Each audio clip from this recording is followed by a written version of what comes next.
আমাক আপোনালোকে মৰম দিলে ইলেকশ্যন টাইমত ভোট দিলে আৰু হাগ্ৰামা মহিলাৰ ছাৰে এই মৰমটো আপোনালোকক যিবোৰ কথা কৈছিল প্ৰত্যেকটা কথা হাগ্ৰামা মহিলাৰ ছাৰে মনত আছে আৰু তেখেতে ৰাইজসকলক আকৌ দি আছে गोसोआव दंजोबो मानाव गेदेर हाग्रामा महिलारि सारा जिफोर खोथा होदों हायार सेकेन्डारि टप 10 मेट्रिकनि टप 10 बिथांमोना 5 लाख मोनजोबगोन बिमा रावाव मातृभाषात सान्थालि भाषाय हक नेपाली भाषाय हक बर' भाषाय हक आसामिस भाषाय हक जार एमाइल আছে মেট্ৰিকত পাব এইবোৰ কথা হাগ্ৰামা মহিলাৰি সাৰে পাহৰা নাই এইবোৰ কথা আমাক কব কাৰণে হাগ্ৰামা মহিলাৰ ছাৰে অনুৰোধ কৰিছে আজি আপোনালোকৰ ওচৰত আহি কিনে এইবোৰ কথা মই কলো আৰু কিছুমান ৰাস্তা দলং হৈয়ে থাকিব আইৱাইৰ ঘৰ আমাৰ টিএলচিৰ চেয়াৰমেন হক বিচিডিচিৰ চেয়াৰমেন মেম্বাৰ তেওঁলোকে আইৱাইৰ ঘৰৰ আপোনালোকক ব্যৱস্থা কৰি আছে পাব তারপরেও আমার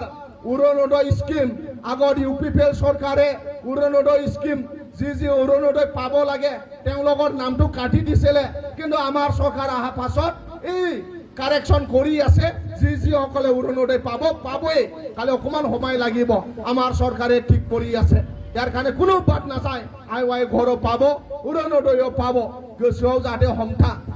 आवगायहाय सरकारा प्रमोद बरुवा जेला शिफ्ट जादों प्रमोद बरुवा 2020 आव शिफ्ट जादों 2021 सनाव 22 सनाव 23 सनाव सीएसपी बोर्ड दानो हायाखै प्रमोद बर' सरकारनो सीएसपी बोर्ड दानो थाखाय 4 बोसोर नांदों 2024 सनाव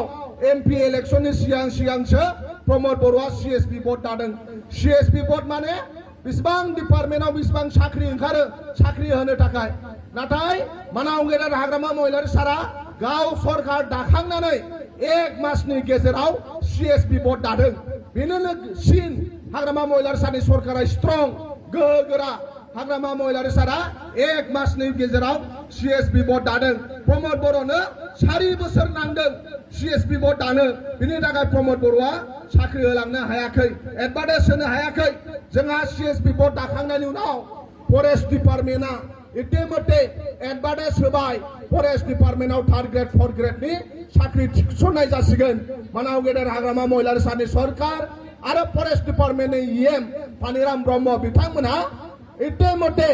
एडभार्टाइज होबाय जाय जोंनि लाइमोनफोर बिथांमोनहा मोनगोन भेन्सार स्कुलखौ सरकारि खालामनाय खामानिखौ जोंनि एडुकेशन इएम रबिराम नार्जारि सारा सब स्कुटिनि खालामनानै दिसपुराव फाथाय हरजोबबाय जोंहा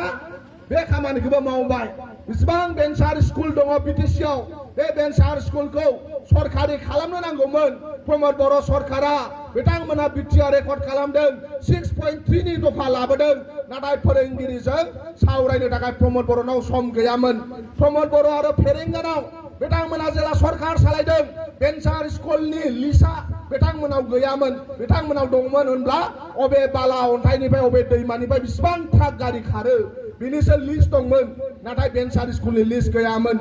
जोंहा रबिराम सार एडुकेशन इएम जाबाय भेन्सार स्कुलनि लिस्टखौ खालामजोबबाय आरो दा मोनफ्रोमबो भेन्सार स्कुलखौ सरकारि खालामनांगौनि थाखाय जोंहा दिसपुरखौ नारसिनगासिनो दङ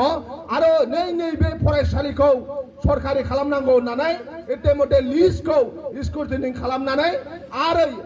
बिटिसिआव पास खालामनानै इसि मिटिंआव पास खालामनानै दिसपुराव फाथाय हरजोबबाय बे खामानिखौबो मानाव गेदेर हाग्रामा महिलारि सारा खामानि मावबाय जोंहा सीएसपी बोर्डनि मेम्बार दङ मालती रानी नार्जारि मेडामा बिथांमोना मिटिं खालामदों बिटिसिआव बिसिबां डिपार्टमेन्ट दङ मिटिं खालामजोबनानै प्राय 1600 पस्ट खालि जोंनाव दं जाहैदों आरो बे 1600 पस्ट खालिखौ बिथांमोना मानाव गेदेर हाग्रामा महिलारि सारा खिन्थाबाय आरो बे 1600 पस्टआव साख्रि सोनो थाखाय बिथांमोनहा डिपार्टमेन्टेलि मिटिं खालामगासिनो दङ दा ओंखायनो बिश्वास खालाम मानाव गेदेर हाग्रामा महिलारि सारखौ जेनेকৈ बिटिसि इलेक्शনত समग्र बिटिसि बाखिए बिपिएफ भोट दिसे हाग्रामा महिलारि सारक मरम आरो आस्था কৰি কিনে ভোট দিছে তেনেকৈ एमएलए इलेक्शनও এই অঞ্চলৰ ৰাইজসকলে বিপিএফৰ কেণ্ডিডেটত আগন্তুক এপ্রিল মাহত 9 তারিখত ইলেকশন হব যাতে বিপিএফৰ কেণ্ডিডেটক ভোট দিখিনি আপোনালোকে দিছপুৰত যাতে পঠাই দিয়ে এই কথা ক'বলৈ কাৰণে আমাক পঠাই দিছে নङा होमबा बे खामानिखौ जाहाथे नोंथांमोना मावगोन आरो बारा गोलाव बुंला जोंहा गोबां दैदेनगिरिफ्रा जोंनाव जइन जाजोब्बाय नङा होमबा इउपिपिएलनि दैदेनगिरि मानाव गेदेर प्रमोद बर' बिथाङा रायजो सभानिबो एमपि दा एमएलएबो गेलेबावनो नागिरदों बिटिसिनिबो एमसिएलए ओरैबादि पावार हांगार नङा होमबा सासे मानसियानो मोनथाम मोनब्रै दुलाराय बर' फरायसा आफादनिबो आफादगिरिया बियो 12 बोसोर जादों रावखौबो प्रेसिडेन्टखौनो जाहोआखै